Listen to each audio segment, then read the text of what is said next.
first one, we talked about how Israel became with the promise, and that's in Genesis 12, verse 1 and 2. So I'll just go over all these different sessions quickly. That one, when God spoke that promise way back in Genesis, it was like around 100 years ago. He said, leave your native country, your relatives, and your father's family, and go to the land that I will show you. I will make you into a great nation. I will bless you, and I will make you famous, and you will be a blessing to others. I will bless those who bless you, and I will curse those who treat you with contempt. All families on the earth will be blessed through you. So God's still working on that promise that he started 4,100 years ago. And then in session 2, part 2, we talked about Jesus in the Holy Land. And we showed different places that Jesus visited while he was on earth. And part 3 was Jerusalem. We learned that how Jerusalem is the spiritual center of the earth. It's the most important city of the world, and it's 2,600 feet above sea level. Because Jody was talking the other day how you have to, I think that was last Sunday, how you have to climb up to get to Jerusalem, and it's colder there. So it's 2,600 feet above sea level. So Jerusalem is the center of God's plan, because as we know, Jesus was crucified there. And there's a big spiritual battle going on in Jerusalem. And because the Muslim Palestinians and the Jewish people, they both claim rights to that city. So it's a spiritual battle. But God gave it to the Jewish people. The Bible makes that clear. And then in Zechariah 14:2, it states that, this is what we're going to talk about today, that a day will come when all nations will gather together and they'll fight against Jerusalem. And then in session 4 and 5, that was a 2-part series, we talked about all the different changes that are happening today. And it's things that have been predicted way back in the Old Testament, thousands of years ago, but a lot of them are happening today during our time. Need it up higher?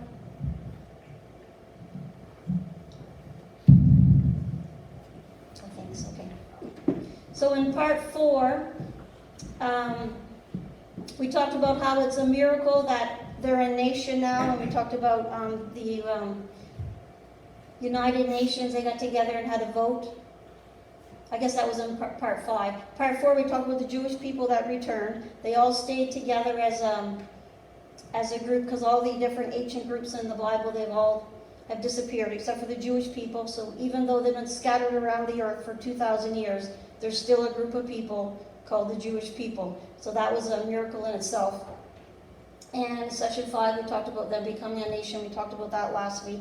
And both of those sessions, they can kind of be summed up in a speech that their Prime Minister, Benjamin Netanyahu, he gave a speech a couple weeks ago, and I mentioned it last week, so I'll just read parts of that now, because all of that can be summed up in what he said. Because I have it written here somewhere.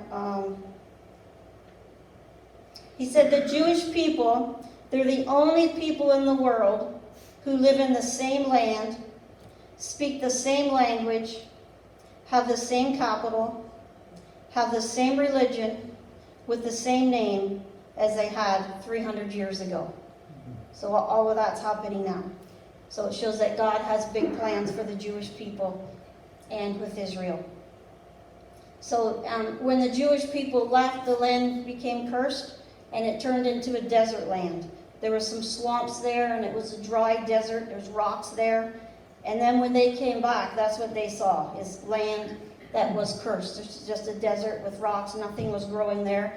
There's no more dates, and their vineyards are gone. But then, as the Jews came back, just since 1948, the Jewish people coming back, now the land is being blessed.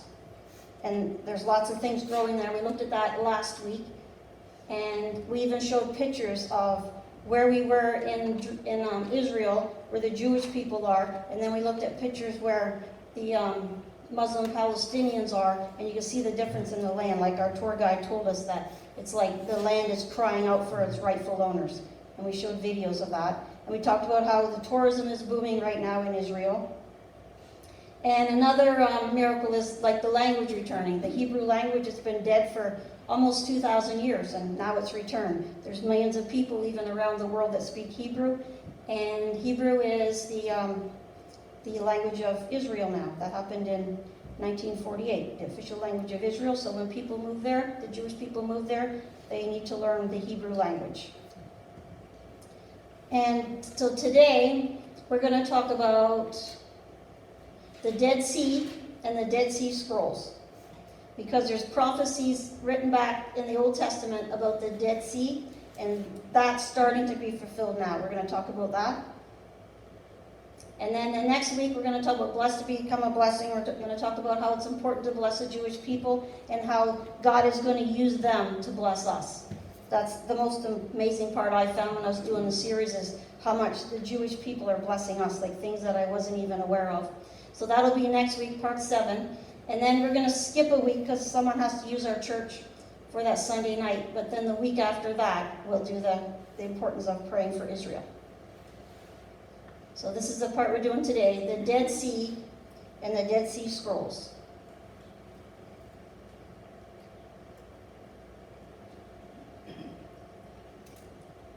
So the Dead Sea, it was given its name by the Romans. They're the ones that named it. But the Bible mentions the Dead Sea different times. It's not always referred to as the Dead Sea. Sometimes it's called the Salt Sea. Sometimes it's the Sea of Arabah, and sometimes the Eastern Sea. And along the Dead Sea, it's just desert area. There's just rocks, and it's desert. Like there's nothing growing there. When we were on the trip, we took lots of pictures, I mentioned before, and we hired a photographer to take some pictures, and she took that one. That picture right there is the cave that David hid in. Because King Saul was jealous of him, and he tried to kill him several times. So David hid there near the Dead Sea in a cave, and that's the cave that he hid in. She took that picture. So that's on the western side of the Dead Sea. That's where David was hiding from Saul. And that story of that is mentioned in 1 Samuel 24. So Saul got wind of that David was over there by the Dead Sea hiding. So Saul took 3,000 men over there to search for him because he wanted to hide him. But David was in that cave. He was hiding way in the back in that cave. And then the Bible mentions about Saul coming in, like it said, to relieve himself. He came in for a bathroom break. And David was way back in the cave. So before that happened, God told David that he was going to give his enemy into his hands. He was going to give Saul to him to do as he wished. So David could do whatever he wanted. But here David was in that cave, and Saul was in there. So he had a choice to make. And he decided that he wasn't going to kill him. He just snuck up and he cut the end of his robe. That's what he did. And then Saul left the cave. And then David came out and he spoke to him, and he said, like, I mean no harm to you. Like, here's a part of your robe. Like, I could have killed you, but I didn't. And so, anyway, that changed Saul's heart right there. He realized that David is like a man of God, and he no longer had a desire to kill him. So, I have that recorded right here, what Saul said to David after that. You are more righteous than I, he said. You have treated me well, but I have treated you badly. You have just now told me about the good you did to me. The Lord delivered me into your hands, but you did not kill me. When a man finds his enemy, does he let him get away unharmed? May the Lord reward you well for the way you treated me today. I know that you will surely be king, and that the kingdom of Israel will be established in your hands. There, so that's kind of nice. That's right there. That photographer took a picture of that. It was right along the Dead Sea. And this is in Gedi. I guess some people call it En-Gedi. It's located on the western side of the Dead Sea. And this oasis in the desert, it provided fresh water for David when he was hiding in the desert. So David would have been drinking water from that oasis there in the desert. And we didn't get to that area.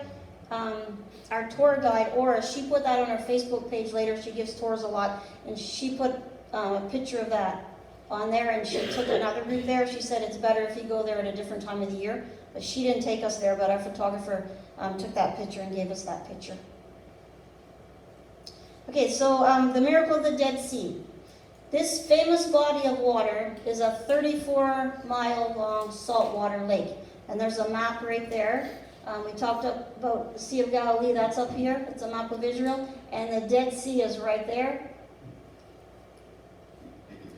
So that's the Dead Sea. And the Dead Sea is 1,200 feet below sea level. So it's actually the lowest place on earth. The Dead Sea. 12,000 feet. So the water in the Dead Sea is 10 times saltier than the oceans. And because of its extreme saltiness, no life can exist in this body of water. So that's another picture that photographer took that was on the trip with us.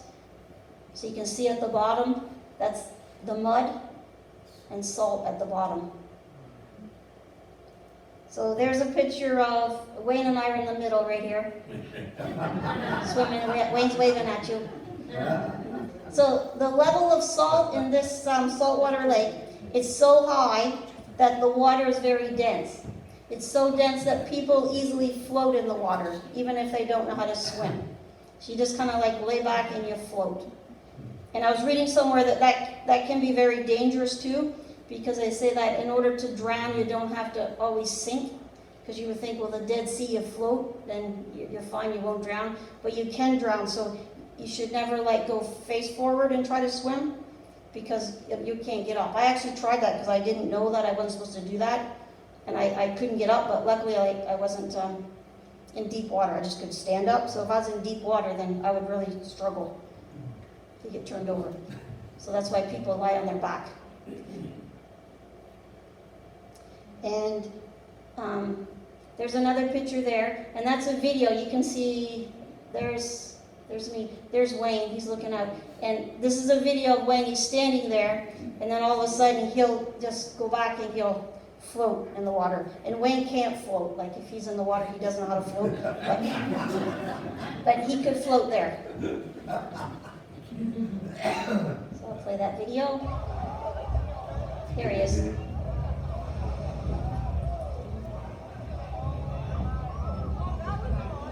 Put the salt water in his head.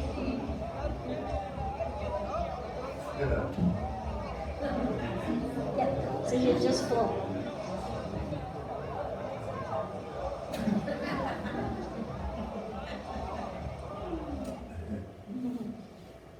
And when we get out of the water, like your skin feels really oily and your hair feels oily. It's different than other salt water. The Dead Sea, there's a map there again. The Dead Sea, it's fed by the Jordan River, and it's completely landlocked. So here's the Sea of Galilee. That's fed by mountains around it. Water comes off, and it goes down the Jordan River, and then it leads into the Dead Sea, and it ends there. And the water that reaches the Dead Sea, it rapidly evaporates due to the high temperatures there and the low humidity. So this causes that body of water to be full of minerals and salt. And the Dead Sea is unique in that it contains therapeutic water. So bathing in the Dead Sea for an hour a day, it can help improve your psoriasis by 80%. That's what I read. And that's another picture there that our photographer took. There's a man there, he's floating in the Dead Sea.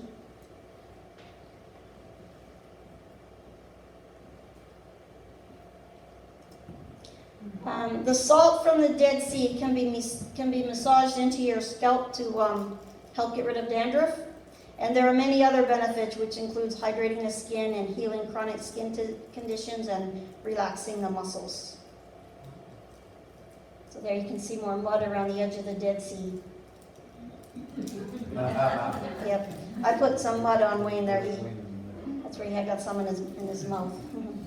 But mud from this salt sea, it's used to relieve pain that's associated with arthritis, because they actually sell bags of mud. I bought some. And people that have found that they have healthier looking skin just by rubbing Dead Sea mud on their body. So you can purchase that mud. Yep. That's probably the first time Wayne ever got dirty. Everyone knows how fussy he is.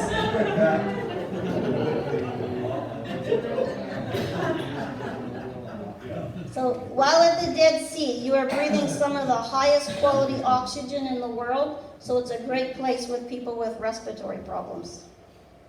Because it's so low, lowest spot on earth. And there are numerous other health benefits that come from this unique body of water. That's why people today and people from long ago would come to this salty lake for its healing, nourishing water and mud. And that's another picture that our photographer took. There's resorts around the Dead Sea too. Some people come and just spend their vacation there. But there's miracles that are happening in the Dead Sea. It's in Ezekiel 47. It says a miracle is going to happen in the Dead Sea. And there was a lot there, so I'll just read some of it. The Dead Sea. In Ezekiel 47, it says the river of healing. This is a 2,500-year-old prophecy. It says, there I saw a stream flowing east from beneath the door of the temple and passing to the right of the altar on its south side. And I could see the water flowing out through the south side of the east gateway. Then I'll skip some more. It says, I was surprised by the sight of many trees growing on both sides of the river. The river flows east through the desert into the valley of the Dead Sea. And it says, the waters of this stream will make the salty waters of the Dead Sea fresh and pure.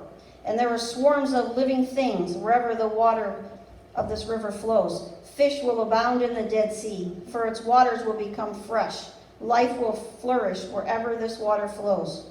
And fishermen will stand along the shores of the Dead Sea. Fish of every kind fill the Dead Sea, just as they fill the Mediterranean. And fruit trees of all kinds will grow along both sides of the river. The leaves of these trees will never turn brown and fall, and they will always be fruit on their branches. There will be a new crop every month, for they are watered by the river flowing from the temple. The fruit will be for food, and the leaves will be for healing. So the Dead Sea will someday turn into a living sea. And that's already started to happen. I'll show you some pictures.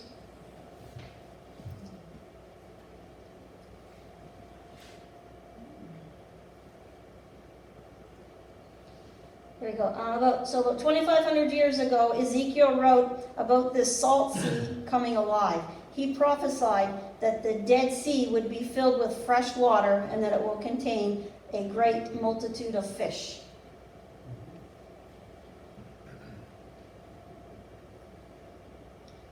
And Ezekiel also mentioned that the surrounding land around the Dead Sea would contain many fruit trees. So that's a picture that we took. There's the Dead Sea in the background. You can see a little bit of the water, but that's what the land looks like. We took that picture there in March when we were there. But there's just nothing growing there. This prophecy that was written 2,500 years ago is currently starting to be fulfilled, because the land around the Salt Sea, the Dead Sea, as it was called in the Old Testament, it's a dry, barren desert land. And the land is now starting to change because this Dead Sea is shrinking at about 1 meter each year. This shrinking has resulted in sinkholes appearing along the shores of the Dead Sea. The sinkholes are filled with fresh water, and vegetation is growing around the sinkholes. So we saw some sinkholes, and we saw like a little bit of grass growing around the edge, but there was nothing else growing there, just around some of those sinkholes.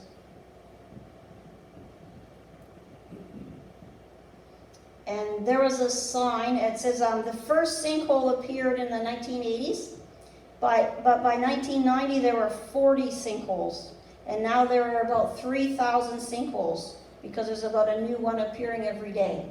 And that's because the Dead Sea is shrinking. So it just shows that God is working on that promise. Because some of those sinkholes contain small fish that are living in the fresh water. And from this, we can see that the prophecy spoken 2,500 years ago about the Dead Sea changing to fresh water and filling with fish is about to happen. So that's a sinkhole around the edge of the Dead Sea. And in Zechariah 14:8, it mentions that when Jesus rules the earth, living water will flow from Jerusalem to the Dead Sea, like we just mentioned. There, because Zechariah 14:8, it says, "On that day, life-giving water will flow out from Jerusalem, half toward the Dead Sea and half toward the Mediterranean, flowing continuously in both summer and winter." So you can see there's a map of, there's the Dead Sea, a map of Israel, there's Jerusalem, the Mediterranean Sea.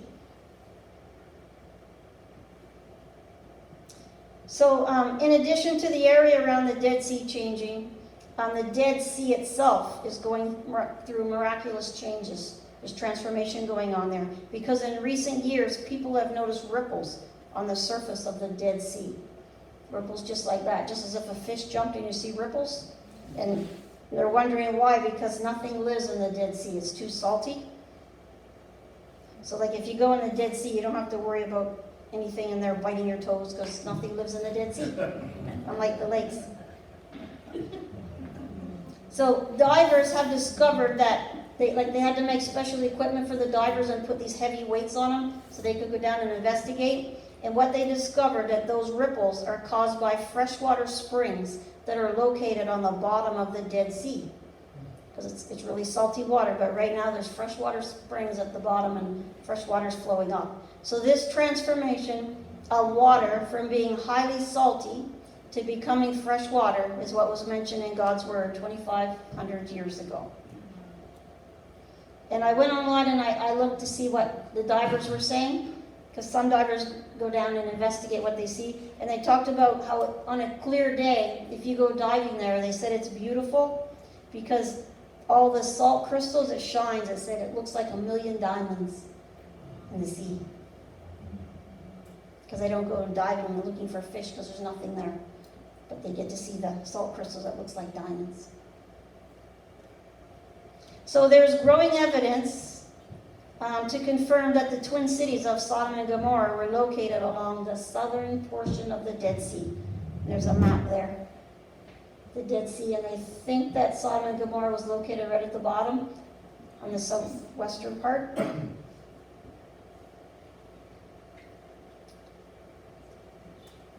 So according to the Bible, the area around Sodom and Gomorrah was once a very beautiful valley that was lush and attractive.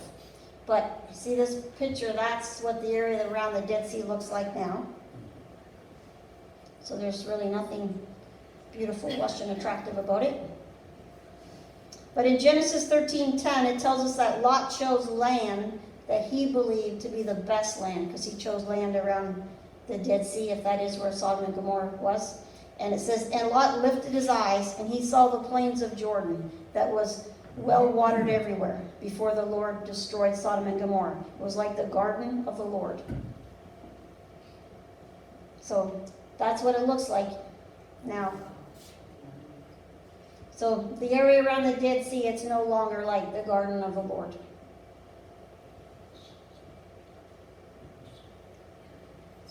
And when God judged those two cities, the land changed from very fertile land to a desolate land.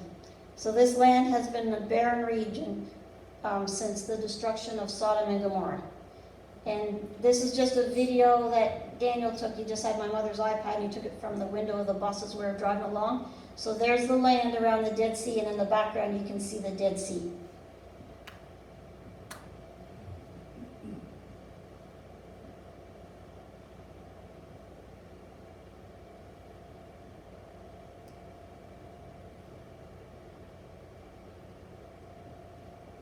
So there's nothing growing there.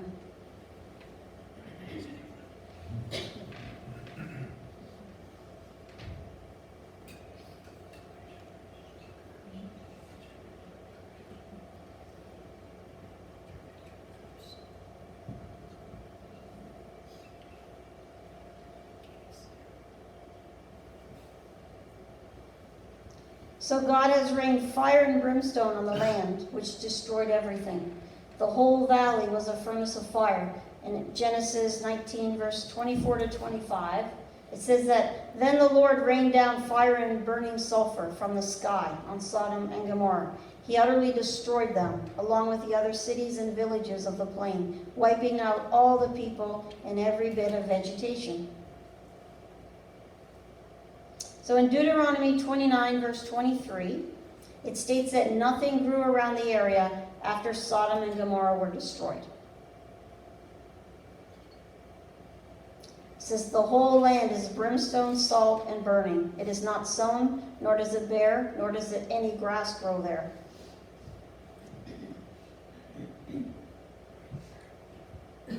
But, as mentioned above, we know that this area will once again be a beautiful place, as the Dead Sea will live again. And that's from Ezekiel 47, 9 to 12. That's part of what I just read when I read parts of the Bible there. It says, fish will abound in the Dead Sea, for the waters will become fresh. Fishermen will stand along the shores of the Dead Sea, and fruit trees of all kinds will grow along both sides. The leaves of the trees will never turn brown and fall, and there will always be fruit on their branches. There will be a new crop every month, for they are watered by the river flowing from the temple. So from that, we'll move on to the second part of that. It's the Dead Sea Scrolls, because they were found, the scrolls, they were found along the Dead Sea.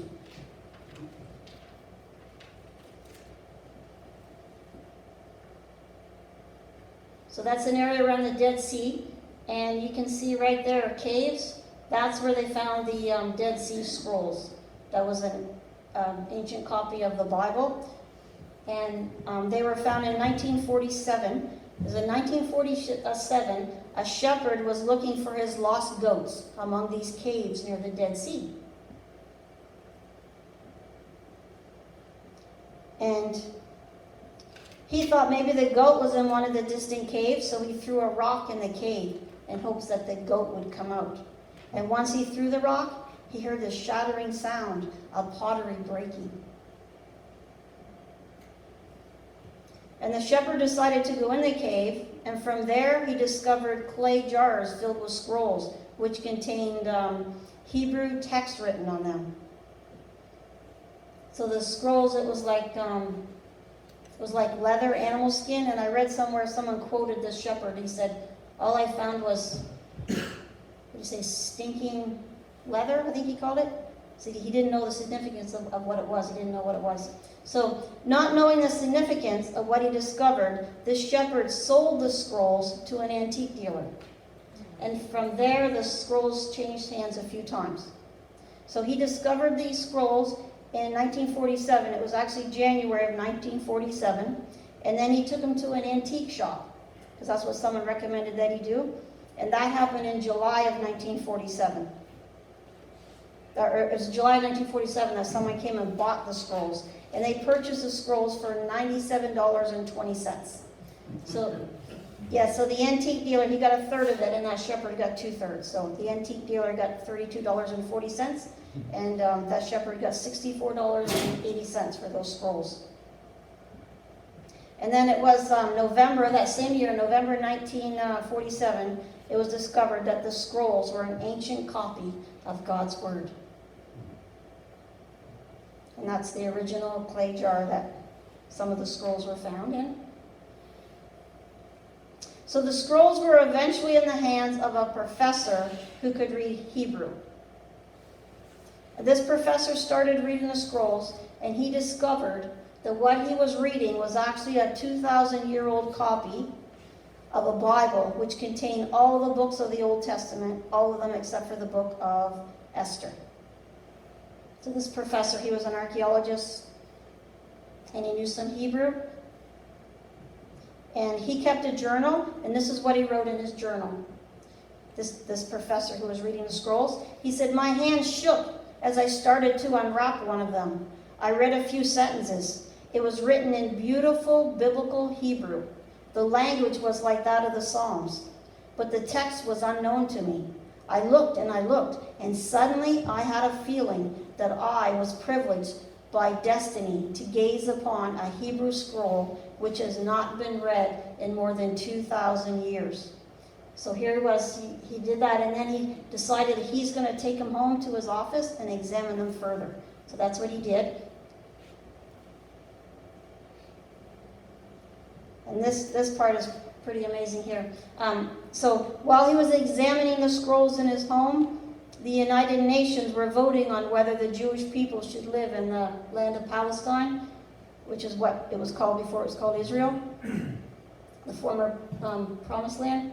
So that, remember, before we talked about the United Nations there voting on the fate of the Jewish people, if they should be allowed to come back and live in the Promised Land. They were voting, and it's going to be a yes or no vote. But right at that same time that happened, this man was in his home looking at those scrolls, and he discovered that he was reading that ancient copy of the Bible. So those, yeah, that's amazing. Those two events were happening at the same hour on November the 29th, 1947. And he wrote about that in his journal. I wrote it down here. So just as this professor discovered this while he was in his home, his son came in the room with some exciting news. And he told his dad that he heard on the radio that the United Nations are voting for the recreation of the Jewish state of Israel. And this vote led to the Jewish people relocating to Israel so that they could have a homeland of their own. So that's nice, it happened at the same time. And this is what that professor wrote. He said, "While I was examining these precious documents in my study, the late night news on the radio announced that the United Nations would be voting for the resolution that night, whether or not Israel would be allowed to become a nation. It was past midnight when the voting was announced, and I was engrossed in a particular absorbing passage in one of the scrolls when my son rushed in with the shout that the vote of the Jewish state had passed. This great event in Jewish history was thus combined in my home in Jerusalem with another event, no less historic, the one political and the other one is cultural." So that has to be God's timing. So this important vote took place at the exact moment that that professor discovered he was holding the ancient copy of the Bible, which is God's Word. And that Bible that he was holding, it proved that the land of Israel belonged to the Jewish people. Because here's the outcome of the vote. I showed you that one before. The United Nations voted to allow the Jews to have part of the land in Israel. So there would be a Jewish state and an Arab state. And it was also decided that Jerusalem would be an international zone controlled by the United Nations. So that night when he was reading the Dead Sea Scrolls, the United Nations were voting, and that's what they decided on, is they would divide Israel up. And the yellow part would be the Arab state, and the orange part would be for the Jewish people so that they could come and live there because they were scattered all over the world. So what makes this amazing is because before this time, the earliest manuscript of the Bible was written in less than 1,000 years ago. So that was the oldest copy of the Bible that they had. And so these newfound scrolls were a copy of all the books of the Old Testament, like I said before, except for the book of Esther. And it was written 100 BC. Some websites say 150 BC. And since then, there were 19,000 fragments of scrolls found in the other 10 caves. So they had to put those fragments together like a jigsaw puzzle. So the timing of this amazing discovery was perfect. It was God's perfect timing.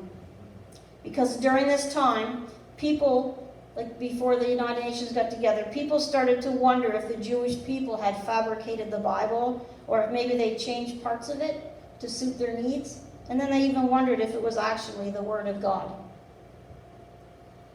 But it was felt that at that time, there was no proof that the Jewish people had rights to the land. And people even wondered if perhaps the Bible was not accurate because of all the different translations of the Holy Book. Like they're always translating it from year after year. But the scrolls had a margin of error that was less than 1%, even though it was copied many times throughout those 2,000 years.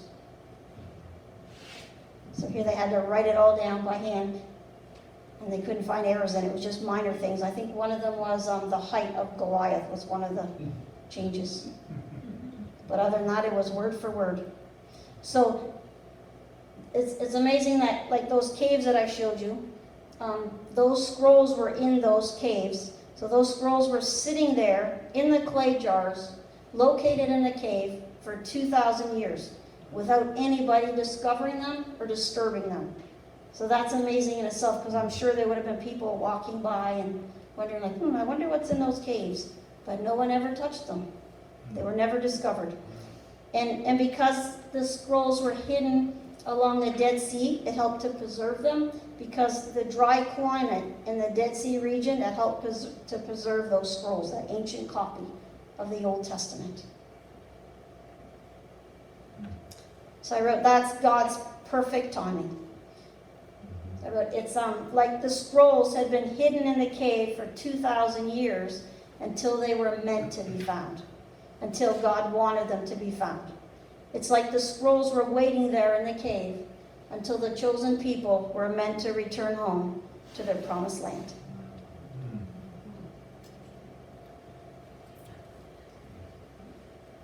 And then later, archaeologists have investigated those other 10 caves, and they found more copies of the Bible written on scrolls.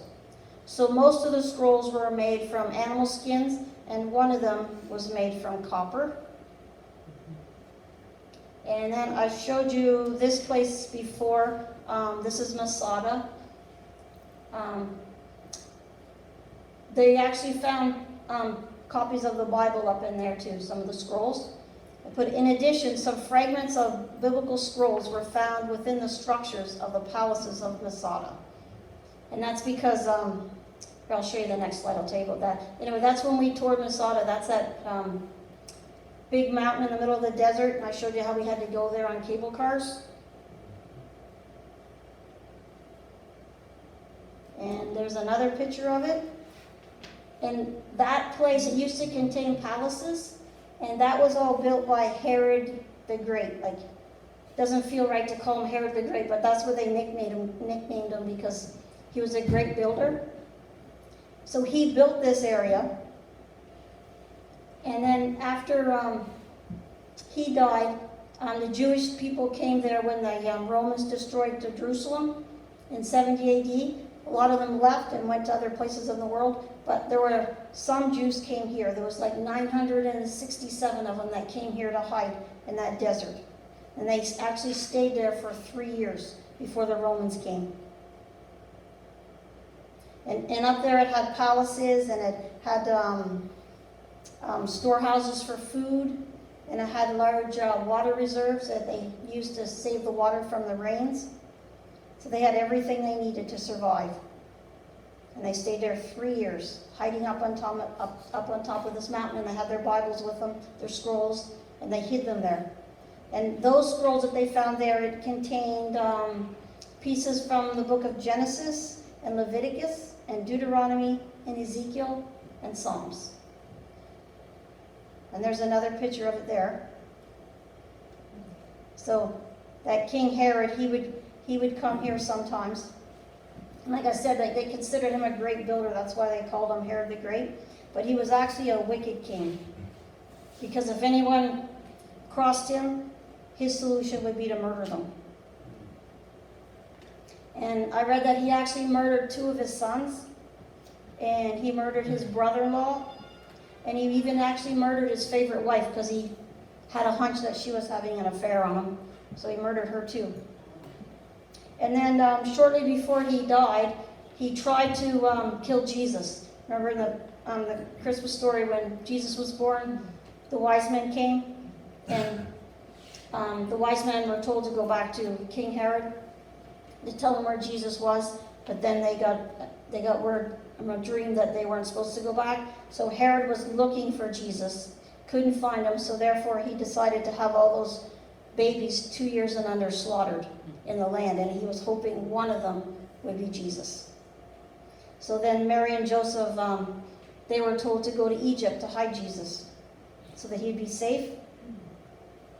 But anyway, this King Herod, he died a couple years after that. And that's why Jesus could come back. He died from a kidney disease, a chronic kidney disease.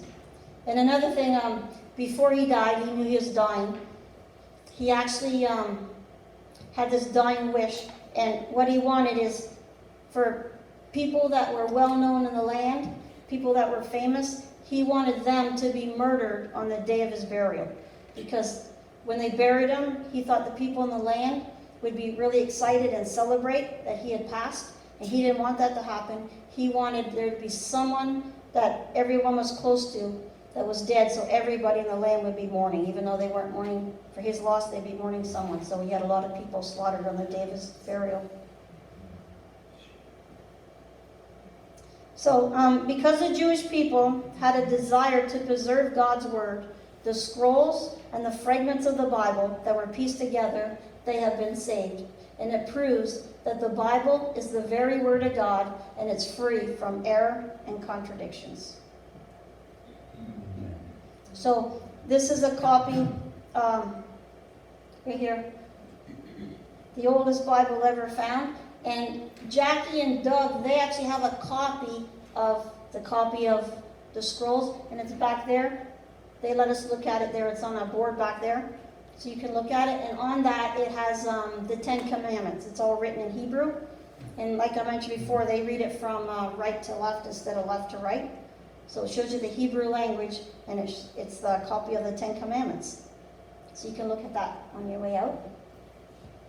And I'll end with this. This is an organization. It's called Blessed by Israel, B-U-I, Blessed by Israel. And this is their logo here. It's a map of Israel. And I mentioned a few times before that this area here, it's Judea and Samaria. And on the news, they always call it the West Bank. And here's Jerusalem right here. And products that are from this area, from the Jewish people from this area, there's usually boycotts on the products. And I know there's different places in the world, even like Europe, they want those products to be labeled not as products from Israel, but they want it to be labeled as products from the West Bank. Because there are people that are against the Jewish people, and if they see that it's from this West Bank, they will not purchase the products. So each week we're trying to buy things for you guys, it's food or gifts. We always try to get products from these areas, so we can try to bless these people. And this week, what we're going to do is give you a bar of soap. And the soap is made from mud and salt from the Dead Sea, from people that live in this area. And we ordered it from this organization. It's called Blessed by Israel. So if you choose to support this organization, you can go online, Blessed by Israel, and they have all their products there, and you can order things like, even if you're looking for Christmas gifts.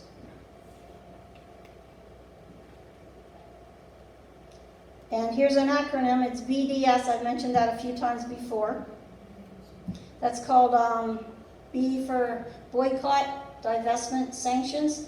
So that's just a group of people that are against the Jewish people, and they do not want them to prosper. So they're trying to fight the Jewish people, like without using guns and missiles. They're trying to fight them by crushing their economy.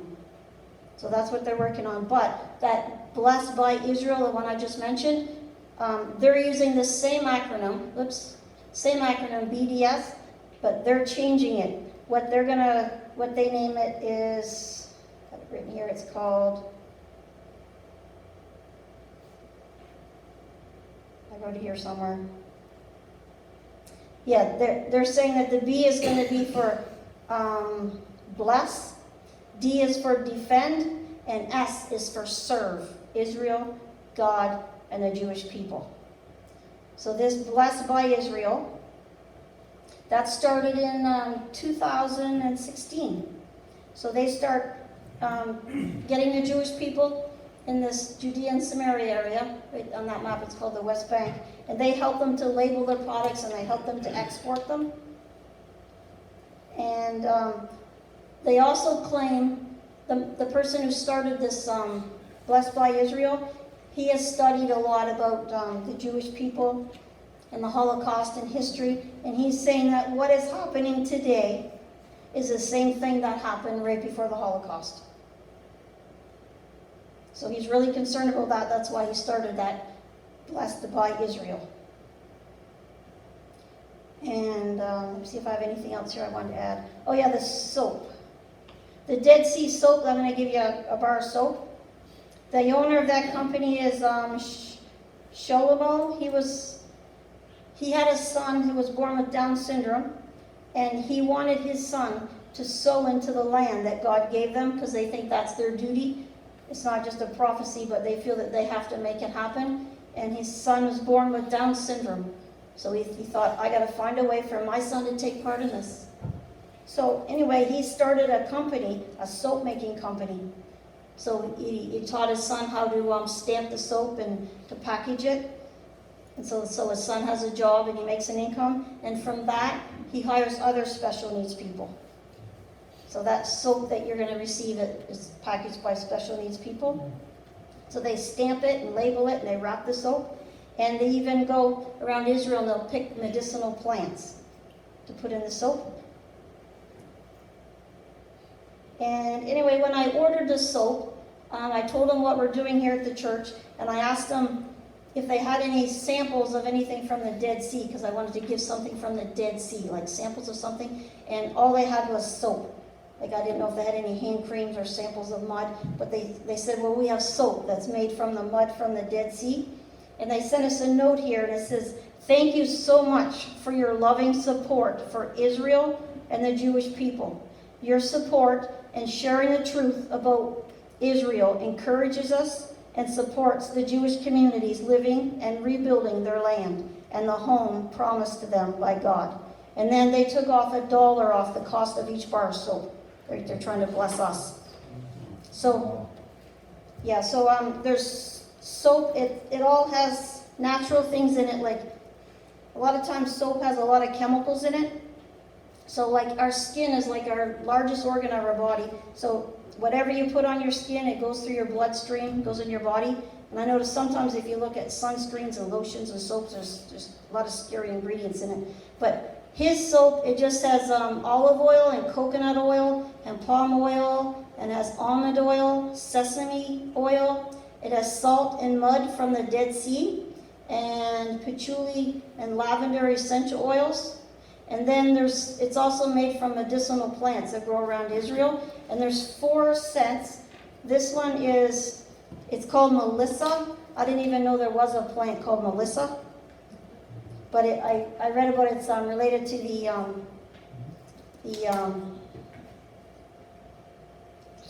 can't remember. The mint family. The Melissa's from the mint family. And there's one, it's geranium. These are all plants that are good for your skin. And there's rosemary. And another one is lavender. So you can help yourself to the soap. And then I'll end with this video. It's a video that shows you them making the soap in that factory where he hires special needs people in Israel. So I'll end with that, so you can see.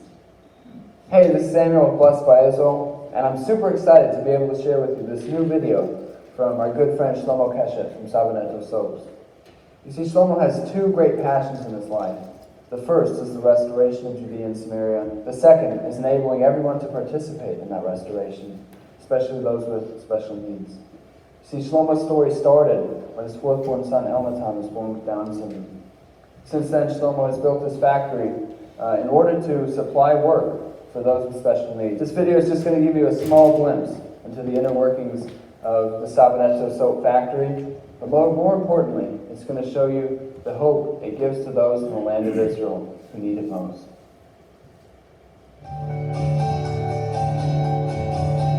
Israel, the Holy Land, land of milk and honey.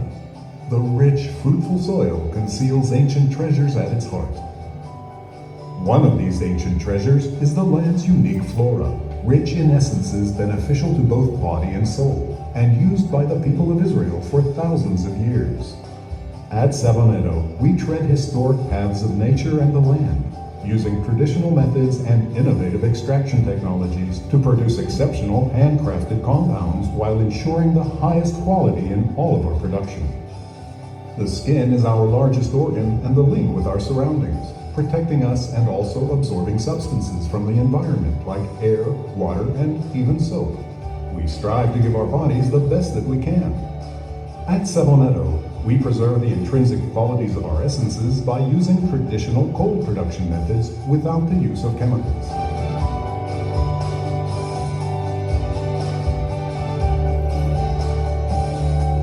These natural cosmetics are beneficial for the body. The dozens of organically grown plants we use have been known throughout the ages for their healing properties that both protect and refresh your skin, allowing it to regenerate.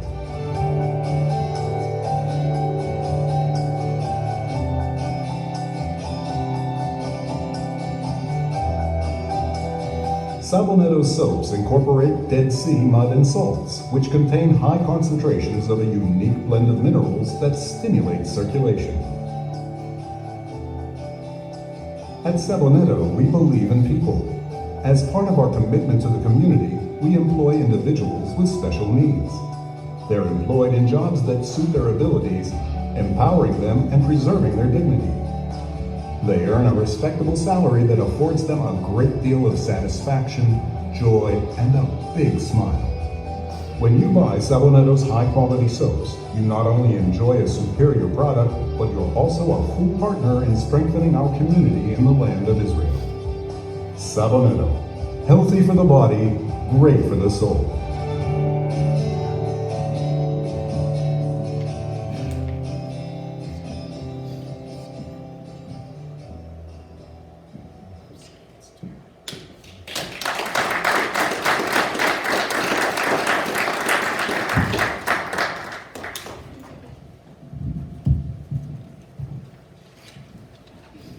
Make sure Wayne gets a bar of soap.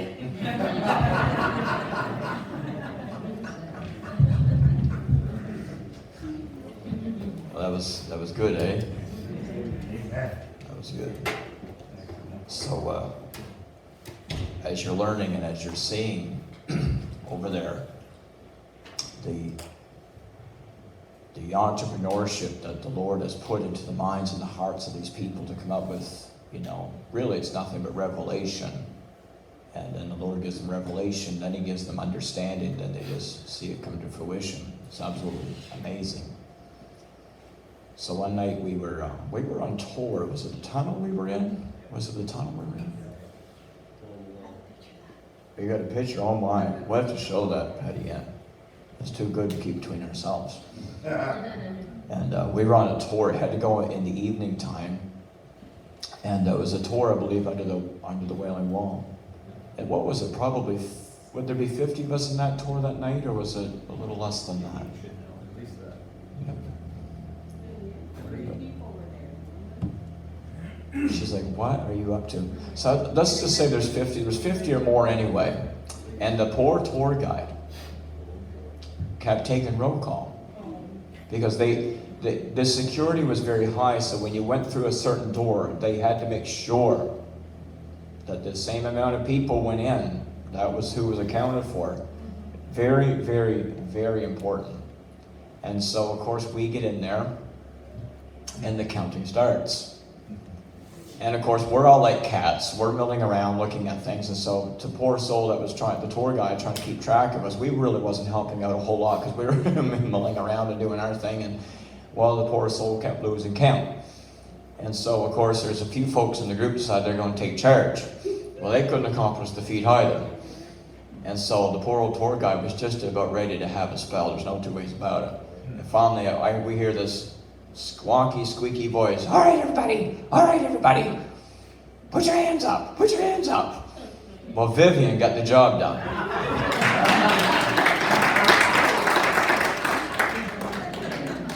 We knew when we heard that voice, it was time to pay attention. The bookkeeper had spoken. Yes, sir. It was fun though. We just had a blast. It was just a good time. And pretty neat to say the least. But anyway, it's been good stuff. But any questions tonight on anything you've seen or heard?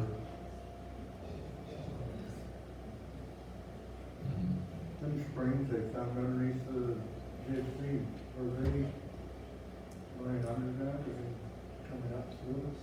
Is that what's causing the lake to come to the areas of the surrounding areas of the GSP? That's what their thing is so new to them, talking about the springs underneath, but it's it's so new to them that they're just discovering this now. Another thought of mine is because of certain things they're finding over there is that there's a strong suspicion that there's strong oil deposits under that area, and that would be a financial stability to Israel. And that hasn't been proven, but that's very much and we had that conversation, heard that conversation when we were over there, that there's some activity. And even off of the shores, even now, even 4 or 5, maybe 4 years ago, there was some research and ongoing research going on in regards to just off the coast of Israel, of oil deposits and natural gas deposits in those areas. Because interestingly enough, around Israel, there are major sources of oil, but right in Israel, as of yet, it's not part of their economy. But I believe, should the Lord tarry, they're going to find the right deposits at the right time. Because see, right now, as it stands, if they found oil, there would be we think we see chaos over there now. It would be triple, quadruple that, because it'd be a fight to the bitter end. But the Lord knows that too, and I believe that's why oil is not found in that state of Israel right now. But anyway, it's quite amazing to say the least. So there's so much over there. The other part that I think about, why this was on my mind a lot tonight, but it was the Via Dolorosa. That was just stunning. If you're new to this, the Via Dolorosa was the journey Jesus took when he carried the cross. And we had the opportunity to go along that journey, and there was different faith groups there. One of them that caught my attention the most was there was a group of monks. And they were there going from station to station singing. And to hear them, and of course the acoustics, because you got stone walls, stone walkways, the acoustics was just out of this world. And but anyway, things like that. So there's just so much that we've seen and learned. And of course with Patty Ann doing what she's doing, I know that you're learning a lot and seeing a lot. And it's quite amazing, to say the least. And actually through this, when we were at the conference last Saturday, I was talking to a pastor at Hillcrest Baptist, and he has a resource called Right Now Media that he just purchased for his church. And it's about $250 a month. But it allows the whole congregation to log in and see studies. And there's one pastor there that done the whole study on the book of Mark. And it has all these pictures like this. He does a whole series on Israel, and he follows the whole book of Mark, and he goes through the book, and he goes through the nation of Israel in the book of Mark. And so he's standing in the Jordan River and talking about the passages where Jesus is baptized, what have you. But anyways, there's much more we can add to this as we move along the journey here. But anybody else you have a question, comment? That last one about King Herod and being on top of that mountain, that wasn't the mountain that where the Romans surrounded it and then they committed suicide? Yeah, it was. That's what I thought. Yeah. Because there's a woman and 4 or 5 children that survived, and the rest were dead. Yeah. Something, eh? The other area that was kind of neat was, remember the Mount Transfiguration, where the disciples looked up and said, hey, when Elijah the prophet and all of them showed themselves, and they said, hey, let's go build a temple for ourselves, and da, da, da, da. Well, actually, that's really high up, and there's actually a monastery. We didn't get to go up there or nothing like that, but there's a monastery way up on the side of this cliff. Absolutely just stunning to see some of the stuff over there. But, amen. When we were going up the Via Dolorosa, you could see way ahead of you, and you could see way behind you. And it was just a multitude of people, wall to wall, and as far as you could see up, as far as you could see behind. We were a group of 1,000, and we looked tiny. And we don't realize how many Christians are in the world and how small we are here until you see something like that, and all the varieties and sects of different faiths and denominations, and going and carrying crosses stopping at the stations of the cross for the Catholics and the different denominations. But so intense, and you had to walk along or you'd just get pulled along because there were just thousands of people there. And it was just wall to wall. It was just so amazing. You don't understand how big God is and how many believers he has until you see something like that. Like, our perception is so different of what we see than what the world actually is and how big God is. It's absolutely amazing. It's just amazing.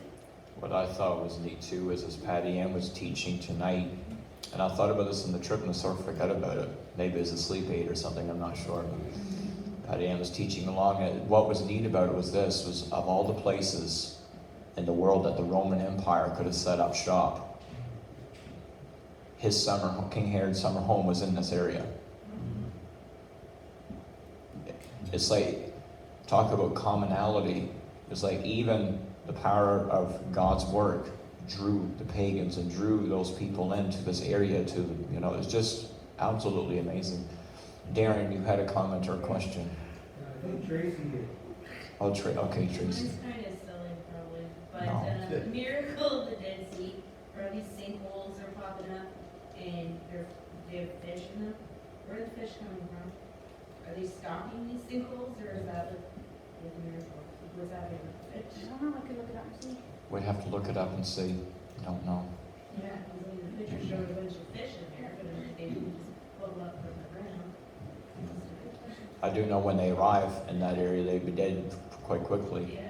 Yeah. A scientific response, no doubt, is the underground currents, because underground currents carry life, but we don't know. But we'll check it out and see. It's a good one for sure. So here's the opportunity.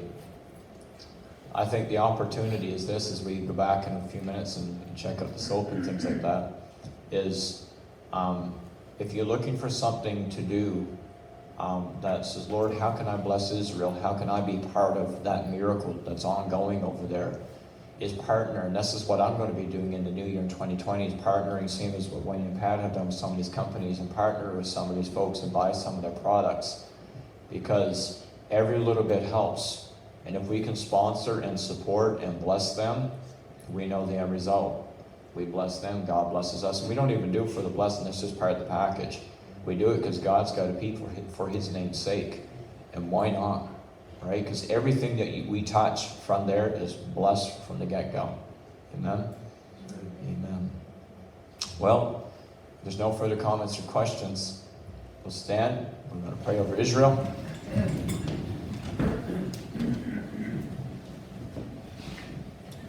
And Father, we love you and we thank you for this gathering tonight. We thank you for Israel. We thank you, Lord, for the teaching we received tonight.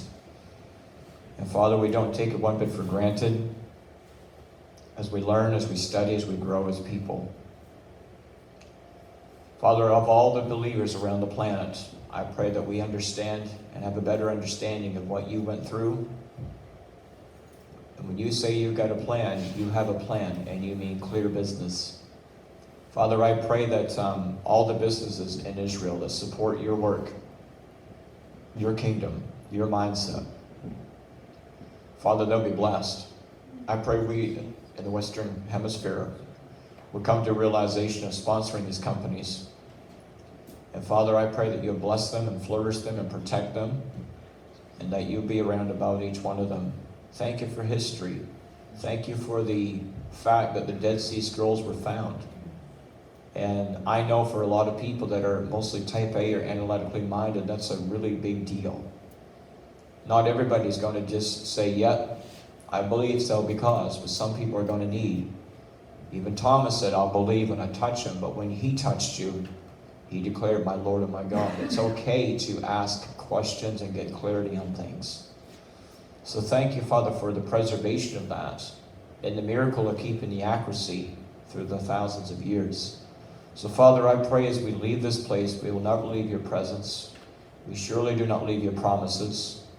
And even now, as we partake of just another piece of Israel here tonight, through learning and through application, I pray we be mindful of this wonderful people, this wonderful nation. In Jesus' name we pray. Amen.